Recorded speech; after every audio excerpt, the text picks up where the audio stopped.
जिनकी वजह से लाखों करोड़ों लोग खुशियां बांटते हैं, आनंद लूटते हैं, आज उनके चरण हमारे घर लगे हैं, तो पहले तो आप ही गदगद हो जाओ, प्रसन्न हो जाओ, आनंदित हो जाओ, तो कल आने वाला भी प्रसन्न आनंदित हो जाएगा।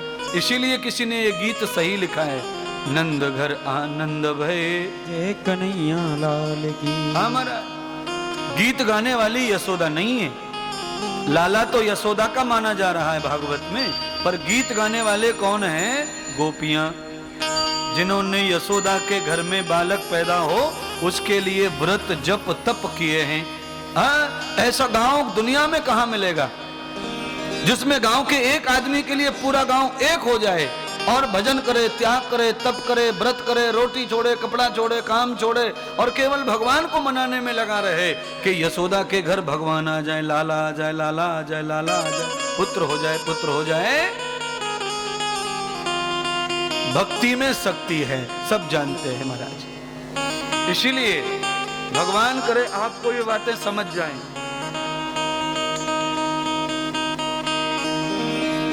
गाम करे सो राम करे, राम करे सो गाम करे। गाम जिधर हो जाता है ज्यादा उधर ही सरपंच चुन के आ जाता है। गांव की महिमा बता रहा हूं, चुनाव नहीं जितवा रहा मैं किसी को। गांव जिधर हो जाए उधर ही मुखिया, उधर ही प्रधानी जी, सरपंची जी, सब जी आ गए महाराज। गांव के कुछ लोग ज्यादा एक आदमी की तरफ खड़े हो गए, वही मुखिया बन जाते। ये तो खाली मुखिया सरपंच बनने की कहानी बता रहा हूं, अगर इसी तरह आप समझ गए। इसीलिए मैं कहता हूं गांव करे सो राम करे।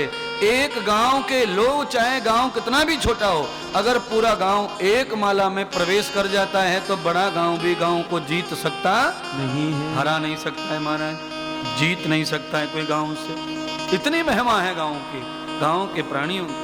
गोकुल एक हो गया, सबने मिलकर के अन्न जल छोड़ा, व्रत किए, 11 दिन का व्रत लिया गोपियों ने।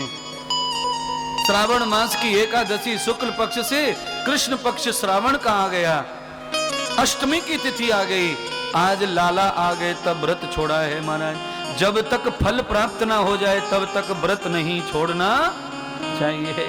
तुम लोग ऐसे कमजोर व्रत वाले हो, कल भी कहा, आज फिर कह रहा हूं। व्रत बदलने की आदत ज्यादा है।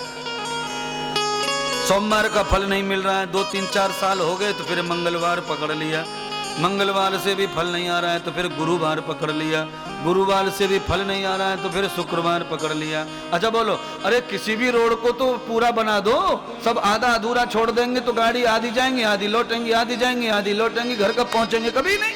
सब रोडों पे काम चल रहा है पर रोड पूरा कोई बनाया कैसे सफर होगा? फिर केवल फल की प्राप्ति के लिए कोई व्रत, कथा, भागवत, पूजा नहीं करनी चाहिए, अपना कर्तव्य समझ के करना चाहिए। हम इंसान हैं, मनुष्य हैं, हमारा कर्तव्य है कि हमें कथा करनी है,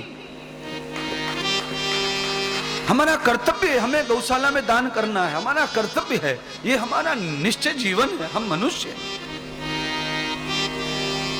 अरे हमें सेवा में लगा रहना है, हमें संतों की सेवा करनी है, महापुरुषों की सेवा करनी है, ये हमारा निजी कर्तव्य है। इसका क्या फल है ये मत सोचो।